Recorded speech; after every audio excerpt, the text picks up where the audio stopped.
তো চলো আজকে তোমাদের সাথে আমি শেয়ার করছি হচ্ছে ব্যাঙ্গালোরের স্ট্রিট ফুডের মধ্যে এটা খুব ফেমাস একটা হচ্ছে এগ রাইস।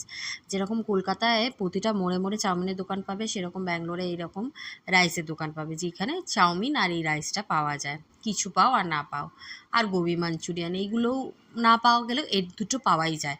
তো এটা হচ্ছে এগ রাইস আর চিকেন রাইস হয়, এটার মধ্যেই চিকেন পকোড়া অ্যাড করে দিলে চিকেন রাইস হয়ে যায়। প্রথমে কড়াইতে কারি পাতা রসুন কুচি ফোড়ন দিলাম, আর এই রাইসটায় বেশি ভেজিটেবল থাকে না, শুধুমাত্র বাঁধাকপি, পেঁয়াজ আর ক্যাপসিকাম কুচিটা দিয়ে ভালো করে ভাজতে হবে। ওটা হালকা কাঁচ কাঁচ মতো ভাজা হলে ধনের গুঁড়ো, জিরে গুঁড়ো, লঙ্কার গুঁড়ো, হলুদের গুঁড়ো এই গুঁড়োগুলো দিতে হবে, যেগুলো আমাদের বাঙালিদের রাইসে পড়েই না। ফ্রাইড রাইস বলো বা ভাত ভাজাতে এগুলো আমরা দেই না, কিন্তু সাউথ ইন্ডিয়াতে এটা খুবই ফেমাস। তো আমরাও খেতে খেতে এখন আমাদের কাছে ওটা খুব ভালো লেগে গেছে, তাই বাড়িতে ভাত বেঁচেছিল সেটা দিয়েই বানিয়ে ফেলেছি এই দুর্দান্ত টেস্টি এগ রাইস। দেখতেই পেলে একটা ডিমও দিয়ে দিয়েছি।